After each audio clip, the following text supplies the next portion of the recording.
I'm Megan and welcome to my channel. If you're just finding me for the first time, then welcome. Glad to have you. If you're a returning subscriber, thanks for coming back.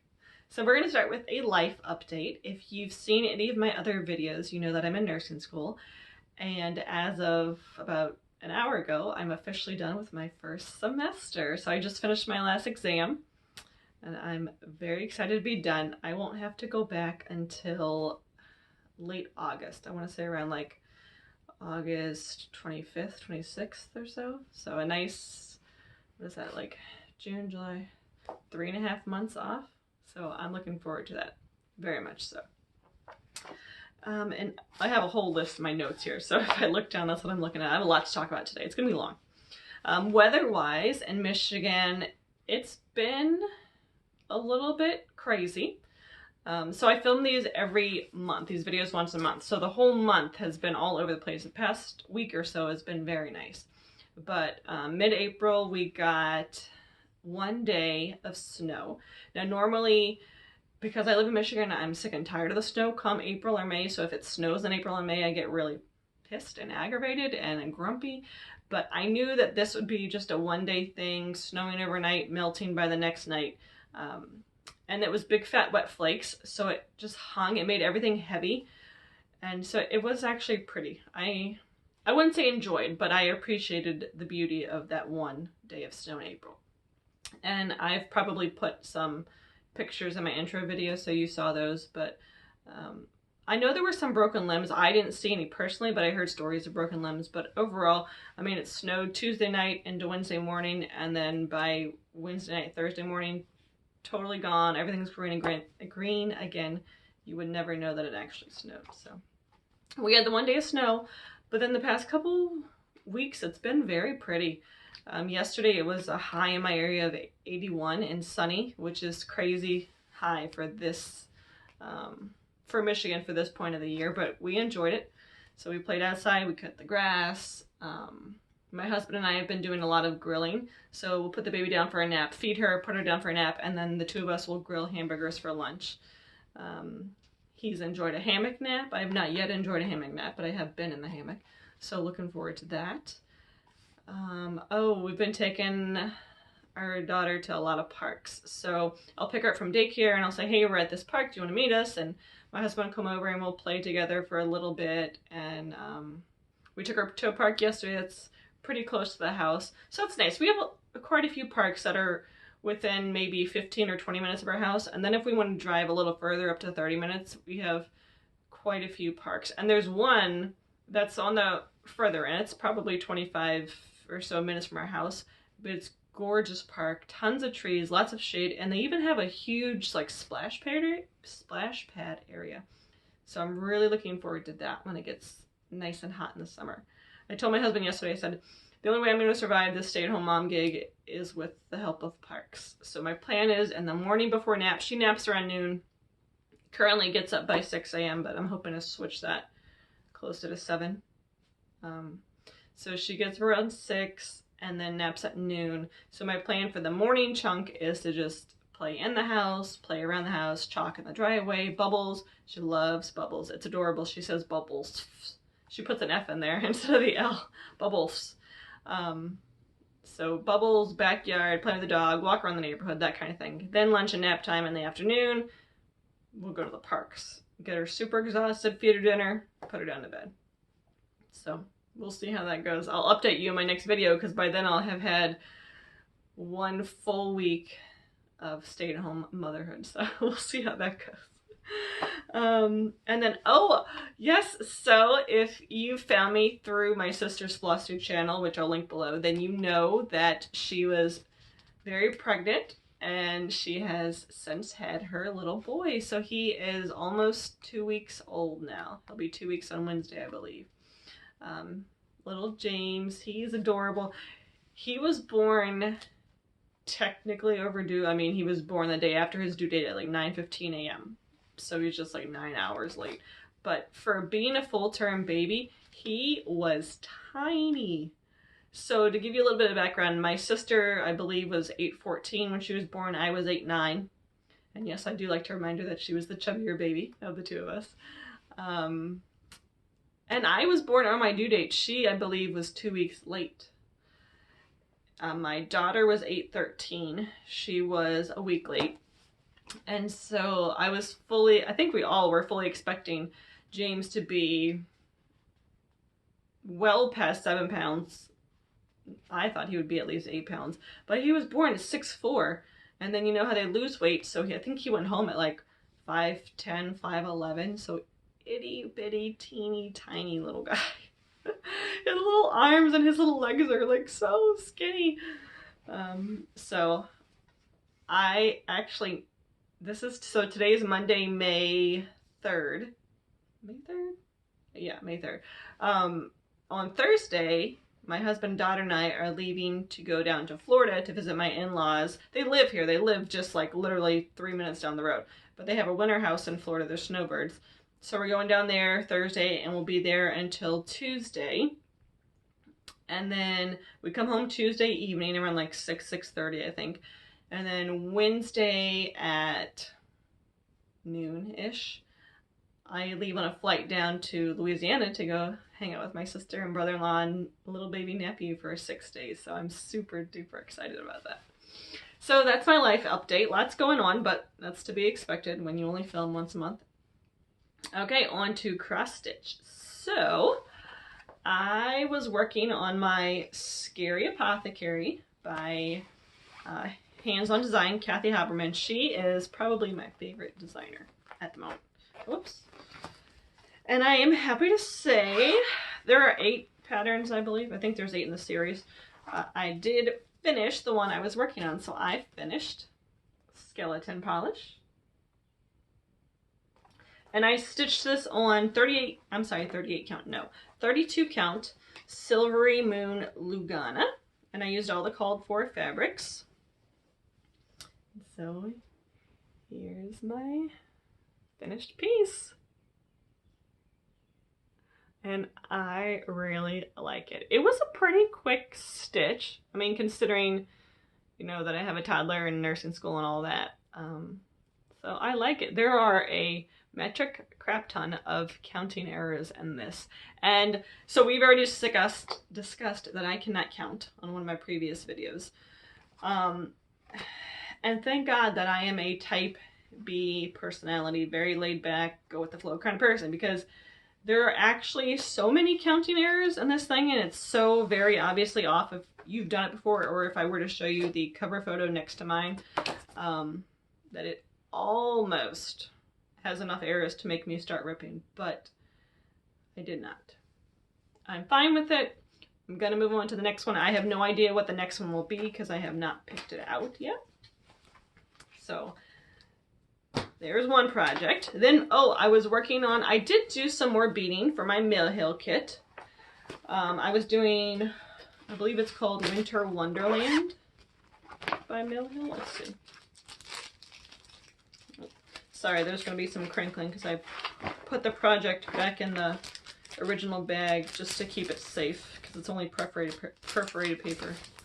But so yeah, Winter Wonderland by Mill Hill. And whoops, something dropped. Hopefully that was just a needle. I did add some more beads. I don't have all the beads done. But I have more beads done, so we'll go with that. Progress, right? Progress. Okay, again, since it's beads, I don't know how much you'll be able to tell, but I did, so they have these clear beads here, and then they line the snow up here, so I did those. The same beads line the snow going down here. I filled in beads for this tree. What else did I do? Oh, and then I did the beads on this tree, the dark blue beads, and there are white beads that go in like a chevron pattern. There, so. Progress, we're getting there. I don't know. You know, it's kind of out of season, and I'm finding that I'm more of like a seasonal stitch the seasons kind of person, like most of us are. So I don't know that I will have progress on this by the next video, but we'll see. Especially because, remember my last video, I told you for Mother's Day, I just ordered myself my own gift, and so I ordered some cross-stitch patterns, and I'm having a lot of self-control, and I'm very proud of myself because they've been here. Like 3 of them were instant downloads from Etsy PDF downloads, and then 1 of them was from 123 Stitch, and that's been here for like a month. And I haven't even opened the envelope still. It's still sealed. So I have not started any of those. I haven't even, got the threads of the fabric ready or anything, so I'm very proud of myself. I'll leave them all here, and I'll, I'm not taking them on my trips, and then I'll probably start at least one of them once I get back from visiting my sister. So.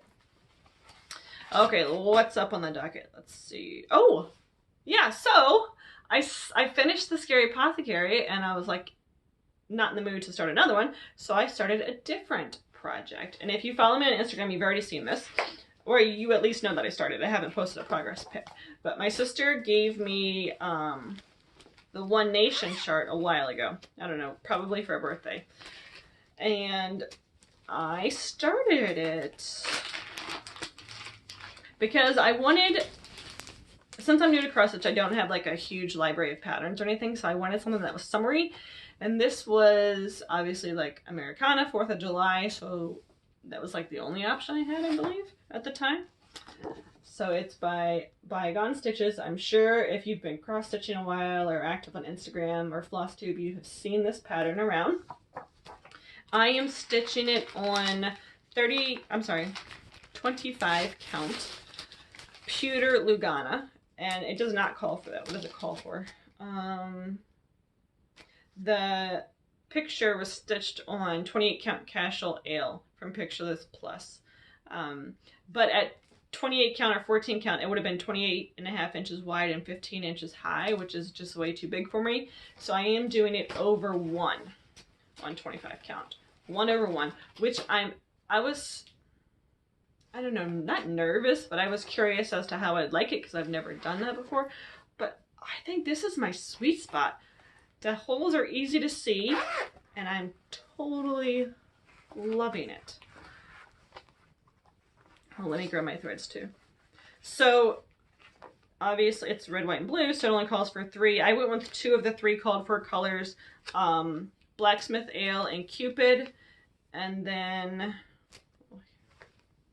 here we go. And then the white that it called for was too yellow for me, so I went with Weeks Dye Works White Lightning. And here is my progress.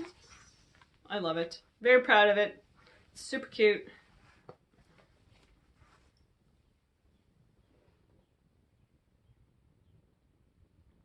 So I started in the top left, and then I went all the way across and down over here. And then I guess I just decided to go down over here as well. And then I did one of the white stars, and then I've been filling in the blue because I attempted to start the white star right here, not this, but in this block I attempted to start the white star based off of, this blue and looking at the pattern and seeing where the blue lined up with the star, and can't count, so ended up ripping all that out. And I decided, you know what, I'm gonna have more success if I actually have my boxes, so I'm limited on where I can go, because I think where I put the star, it like overlapped with one of these boxes, and had the box been there, it would have been very obvious much sooner. So I'm doing all the boxes, and then I'm going back and doing the stars inside of them. Now with the stars, when I did the floss toss and held up the flosses to the fabric like I just did, the white stands out, at least in my opinion, stands out fine, no problem. But then when you get one little bitty white thread on the gray fabric, I don't know. I mean, I think you can tell it's white, but I don't think it stands out enough for you to tell, like, see the detail. But it doesn't bother me enough to rip this out or to start over again. So we're just gonna go with it and hope that it works out in the end. Inside of the stars, you probably won't be able to see this, but inside the stars, there's that one little white stitch, but then there's supposed to be 4 blue stitches kind of in the corners where those you know, just the strip of fabric is. So I tried that. I did the 4 blue stitches, and I think because my white doesn't stand out enough from the fabric, it was just way too much of a contrast. So I've got 3 options. 1, I'm just going to do that single white dot in the middle and leave the 4 little blue dots off. Option 2, switch the blue for white and do the white in the middle and then the 4 dots white. And then option 3 was get some tiny little white Mill Hill beads and do those 4 spots with little white beads. So I don't know. But then if I did that, I would want to incorporate beads somewhere else in the pattern. So maybe the pattern has these little dots that like separate, let's see, where's the good one? It separates the different names of the states. Ooh, that's a lot of glare. You can't tell, but trust me. There's these little dots that separate the states. So I was thinking I could put a bead inside those little dots, like a red one if it's a red dot or a white one if it's a white dot. But I don't know. We'll see. If you have an opinion, leave it at the bottom. I'm open to suggestions or something else I haven't thought of yet. That's fine too. So that's that. Let's see. Oh, stocking.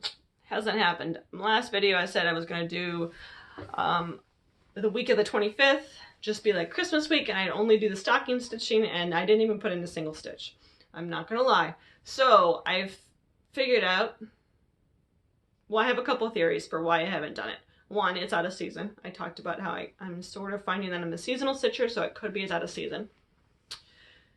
2, it could be that it's on Aida, and it's just, right now I have it in the scroll frame, and that is super cumbersome because I stitch in hand. So it's very like crunchy and hard. So theory 2 for not stitching on it could be the fabric choice. Theory 3 is the fabric color.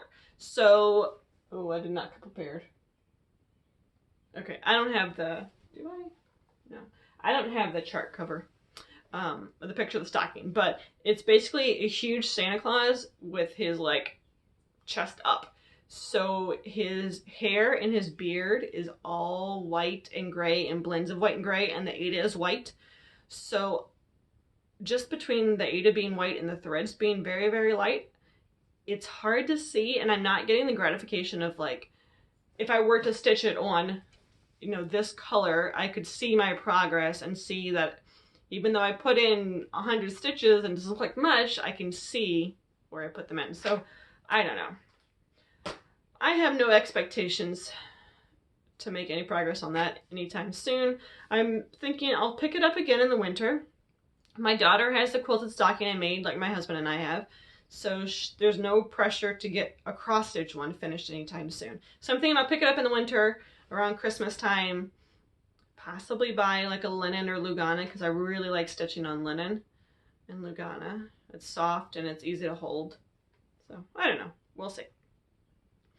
Mania. I am not doing Mania. Because we're trying really hard to not make cross stitching like quilting. Quilting, on the floor next to me, I have a pile of like 7 or 8 quilt tops that need to be quilted, and I have a whole closet over here full of fabric, and it's just like almost overwhelming, at least the pile of quilts on the floor, because you just want to use the stuff, you know, you want to like finish it and not have this pile just like taunting you every time you come in. Maybe I should just move the pile, I don't know. But so I'm trying really hard to make cross stitch like very intentional, control what I start, not start anything till I finish something else and that kind of thing. So I only have maybe, I don't know, 5 whips that I've actually started on. So no Mania for me. I am going to be stitching on, for sure, One Nation. I might start another Scary Apothecary, or I have the Secret Santa from Hands On Design too, that whole series. I've got all the call for threads and I've got some fabric for it. So I might start on that. You never know. It's not in season, but they're little and cute, so I might do that. But yeah, so I guess those are my plans. Oh, and I also plan to finally open my Mother's Day gifts and probably start on at least one of those. Maybe 2. No more than 2 though. Because, you know, self-control. Okay, so this is something I wanted to add in that I totally forgot to do. So I'm inserting this at the end of my floss tube, or the cross stitch portion of my floss tube. So anyway, I wanted to start something that I'm going to call Flosstube Feature. And I'm going to feature, or just talk about one or two people from the Flosstube community that I think are worth watching that don't have thousands and thousands of subscribers. Most of them will probably be members of the under 1,000 subs club, but not all of them. But today's Flosstube feature is, she's not too far under 1,000. I think she has 800 something subscribers, but that's Crystal Rowe. So you may have heard of her. She lives, I want to say South Carolina, with her husband and her little boy, and she homeschools, and I think he's in 4th grade. Her husband's the mayor of their small town, so that is pretty cool. And she's just super sweet. I love her accent. I love that she's super real. She talks about real life, what she's going through, things she's struggling with, and then she talks about, of course, her family and her stitching. So I think she is someone you may want to take a peek at and go watch if you haven't seen her before. Tell her that Megan sent you. So, and then something else that I've been doing lately that I wanted to share with you, because it's super simple and takes like none of your time, but it helps somebody else, is on Instagram lately. I've been, every once in a while, I will, you know, we're sitting there scrolling your phone, and I'll just like every single picture as I pass it, like whether or not I actually like it or not. Because think about it, that's such a tiny thing you could do, and it helps to brighten someone's day, you know?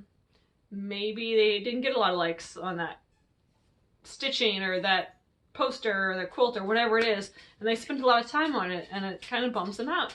It takes hardly any effort for you, or from you, to just tap that little heart and give them a like. Who cares if you actually like it? They'll never know. If you do really like it, leave it a comment. I know a lot of times I'm bad about it. I'll scroll and I'll see something I like. Oh, that's the dog. She has her little squeaky rabbit, so sorry about that, but I'm not going to edit this. So, anyway. Oh yeah, if you actually like something, comment on it. I'm so bad about it. I'll scroll, and in my brain I'm thinking, oh yeah, that's a really pretty quilt, or I love those colors, or I want to stitch that too, but I don't actually do anything about it. I don't let that person know, I don't share it with them. So maybe consider doing that. Just like everything as you scroll through Instagram. Or on Flosstube, I heard someone say this, I'm not sure, it may have been Crystal. But someone mentioned subscribing to someone's channel even if you're not the biggest fan or you don't want to watch all their videos. You don't have to watch all their videos. Their videos will just pop up on your feed. If you don't want to watch it, scroll on by.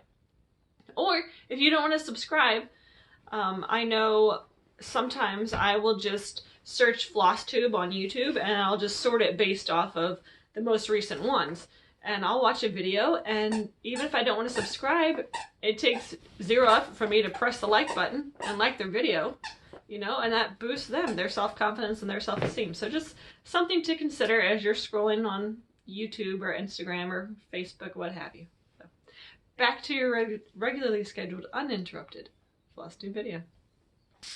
Which brings me to, so my mom did this. It's something that I was, you know, on the to-do list, you know, the inevitable to-do list. We all have it. One day I'll get to it. Well, one day happened and I got to it. So I organized myself a little bit. So like I mentioned, I'm a type B person, so laid back. I desire to be very organized, you know, with one of those people with all the clear bins and they get their labels, and that doesn't happen.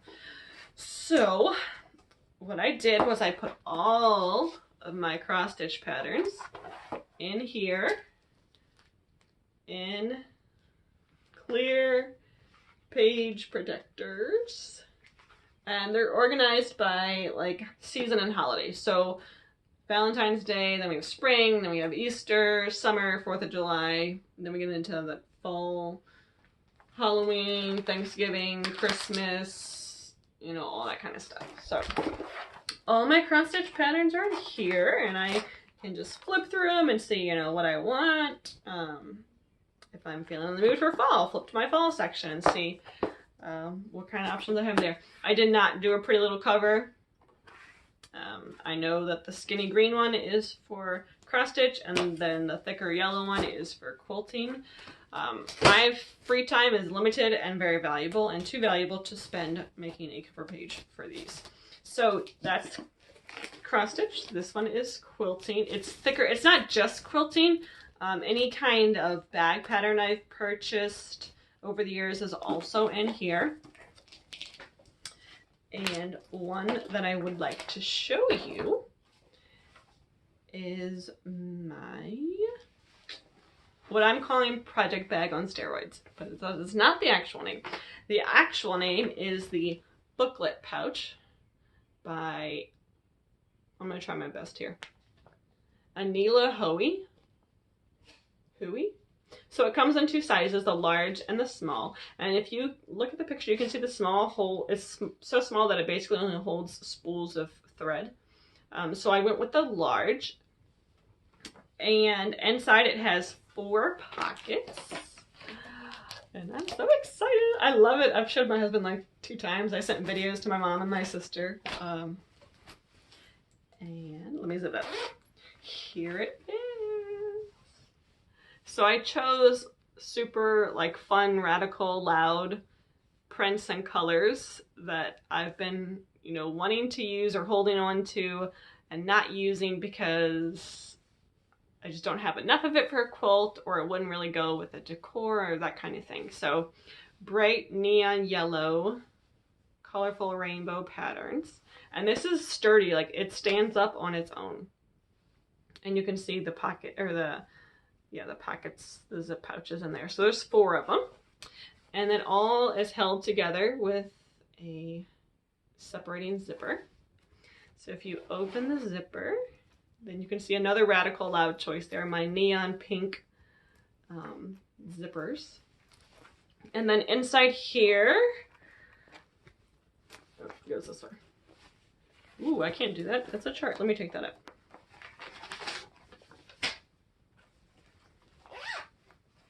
I'll check and see if there's anything else in here. No. Okay. So then it has the 4 zipper pouches. So there's 1, and you can see they're vinyl. It's shiny. There's vinyl on the front. And then the back, there is no pouch. It's just fabric. And then there's another one. And another one. And a mistake. So obviously there should be a vinyl fronted pattern or a pouch there, but there it is in the back. When I was sewing these together, right after I put the last stitch in, just for this pocket, not the whole book, but this pocket, I realized my mistake, and I realized it was going to be on the other side.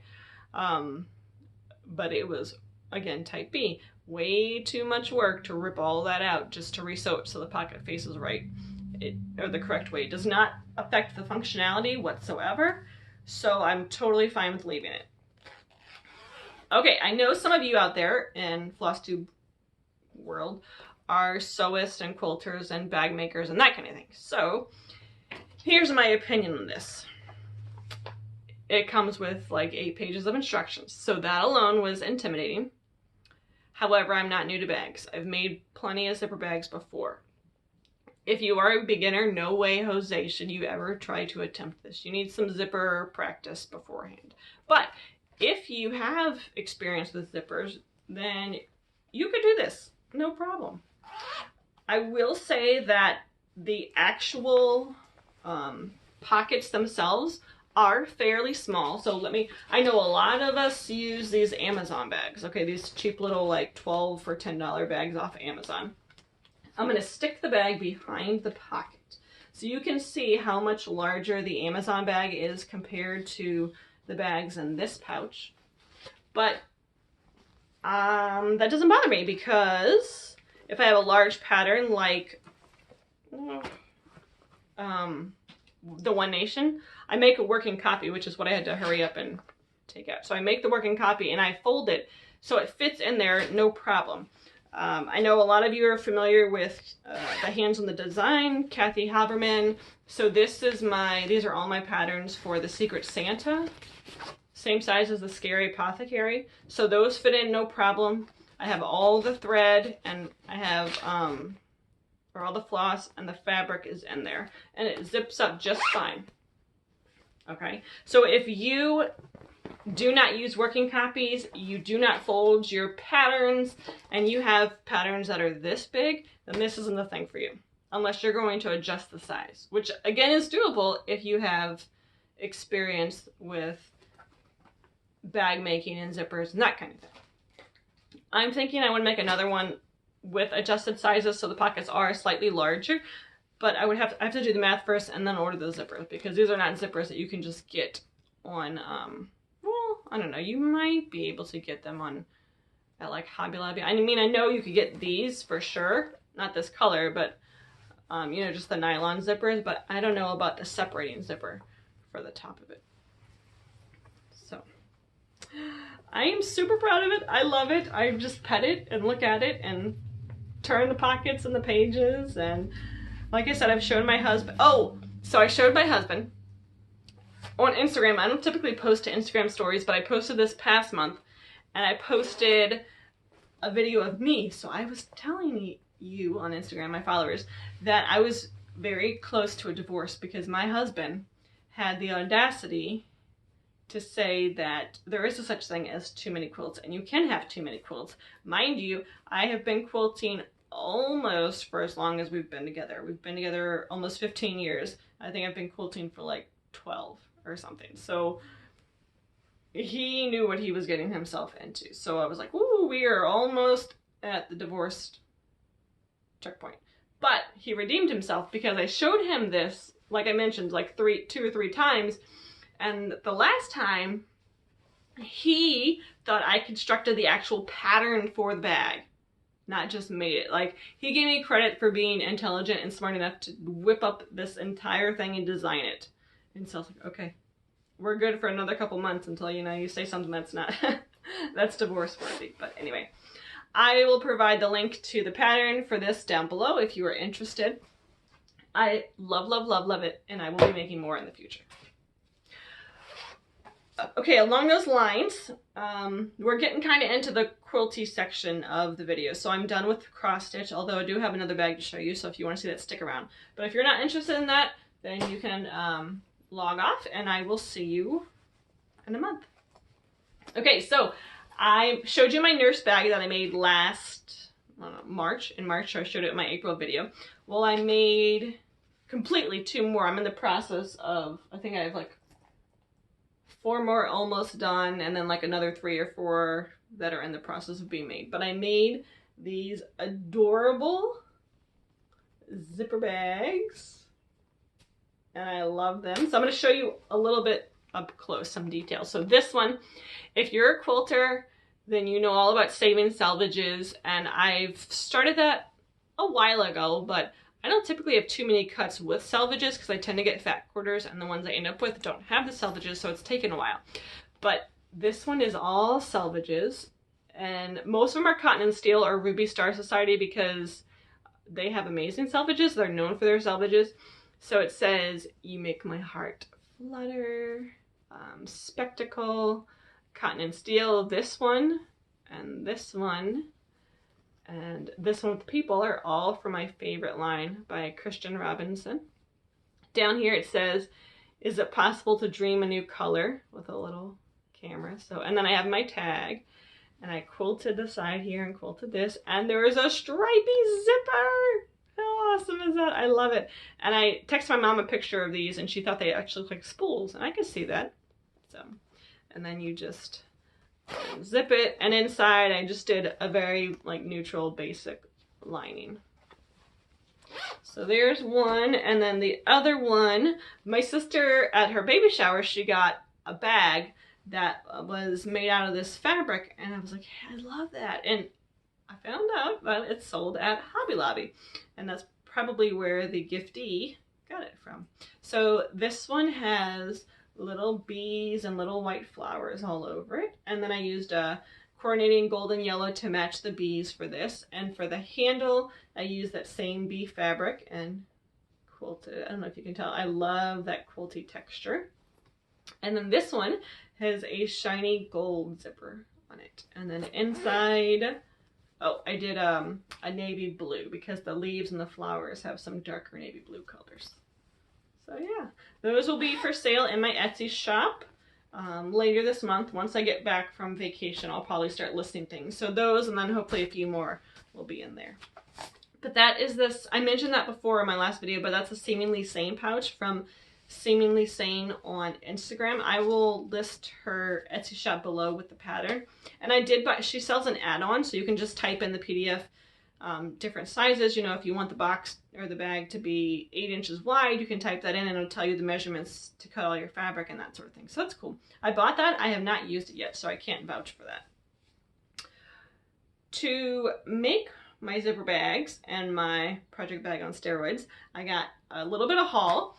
The first thing I got was a new rotary cutter. So I'm sure even if you don't quilt, you are familiar with, I mean, you know, they all come in different shapes and sizes and colors, but this is just a general standard rotary cutter. I have 2 of them. You know, you just boop, there's the blade and the safety's back. So the way I cut is I have to be totally above whatever it is I'm cutting, and I have to press down really hard with one hand, and then I cut at an ungodly angle like this. So my wrist is like this all the time. And I mentioned before I'm going to start making a bed quilt for our queen size bed, but it'll probably end up being king size. It involves a ton. It's over 1,000 half square triangles. So trimming those alone, much less cutting all the fabric out for the entire quilt. I decided to treat myself to a new rotary cutter.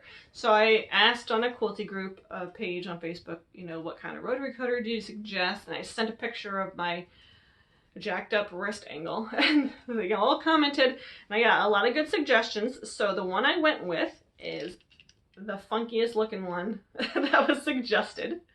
So this is specifically for right-handed people. If you're left-handed, they make a left-handed one, which is super cool because I know the lefties always get left out. And the company is Martelli. I'll link that below. I don't know if I'm saying it right. It looks Italian. So, but it's amazing because you cut straight, just hold this and cut, and my wrist is flat the whole time because the blade goes down. I mean, it's been amazing. My wrist hasn't hurt at all, and then there's the little safety. You just click it, and it's safe. So that was one bit of haul, and then my other one, since I'm making all these zipper pouches, was all my zippers. So I got these separating zippers. And then I got my neon one. So I have some, I couldn't decide with my bright neon yellow binding if I wanted to go with yellow or pink. So obviously I went with pink. So I got my neon zippers, my separating zippers, and then 2 different grays, a darker gray and a light gray, all from, I believe, Zipper Stop on Etsy, but I'll link them below.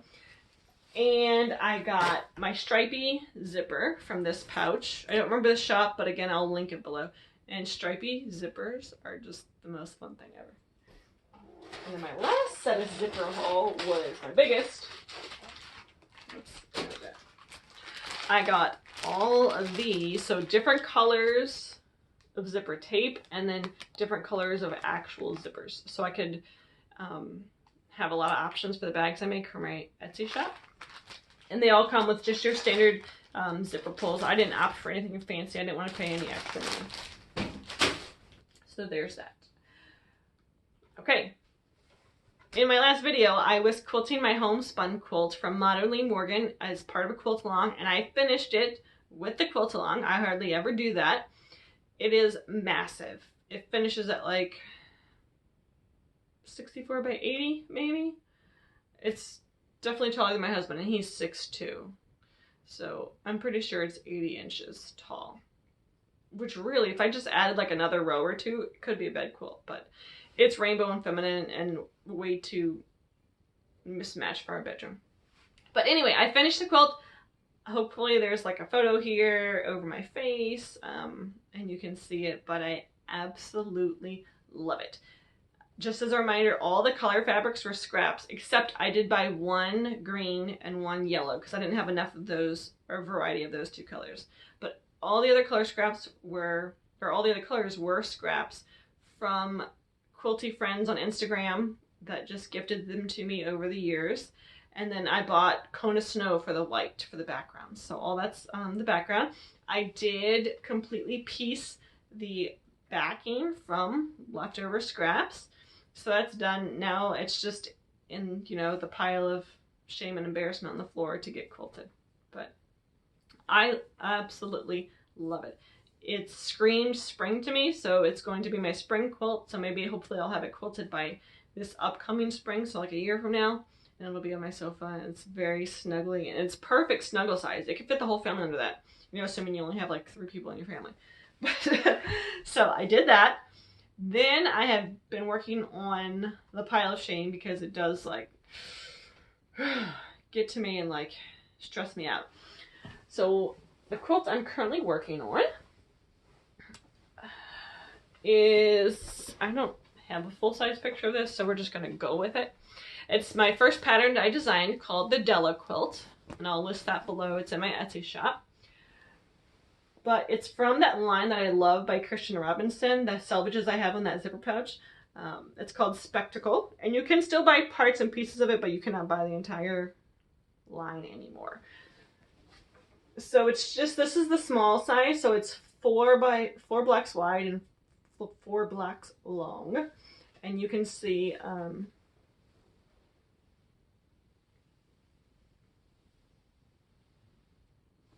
so I alternate colors. They go diagonally, so I have green, then red, then blue, then yellow, then green, then red, then blue, then yellow. And then the back I did piece. I used leftover all the colored fabric minus, you know, this obviously, this yellow, but all that colored fabric in the middle is pieced and left over from the front.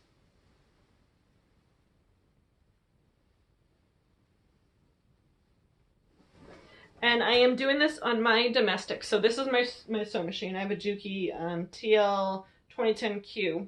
I got it in April of 19, and it's an industrial strength machine, but it only does straight stitch, which I was fine with because I do bags, zipper pouches, so I knew I wanted something really strong because my old machine was not cutting it with that. And this can go through tons of layers. It had no issues with that zipper pouch. On steroids, it's even the part right here where you have to sew through the 2 layers of project bags and the sturdy interfacing layer here, so it didn't have any issues going through that whatsoever. And then I quilt my own quilts, and quilting is next to basting and cutting.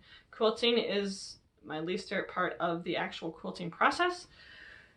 So I either just do free motion quilting where you like zigzag it all over the place and you get like the swirly globs, or I do straight line quilting. So the fact that it's a straight line or straight stitch only did not bother me whatsoever. If you like to do something more adventurous than straight stitching, that machine is not for you. All that being said, I'm doing something kind of fancy for me with my quilting for this. So what I'm doing is I'm stitching, you see how these parts, these white parts are always angled in, so I'm stitching, I'll stitch down and then go right here in the ditch between the white and the navy and go up, and then in the ditch and down, back and forth, and just go right through here. So it's a whole strip down here and a whole strip down here, and then I'm doing the same thing across. So I'm doing a whole strip across here. So I've gotten that one done first. I've gotten the whole quilt going this way. And this is the only strip I've been able to do going across this way so far. But then I'll do the same thing here, going across. And then in the navy parts, I'm just going to do navy thread 1/4 inch inside here, lining it. And then I'll be able to go right through the middle. It'll be no problem.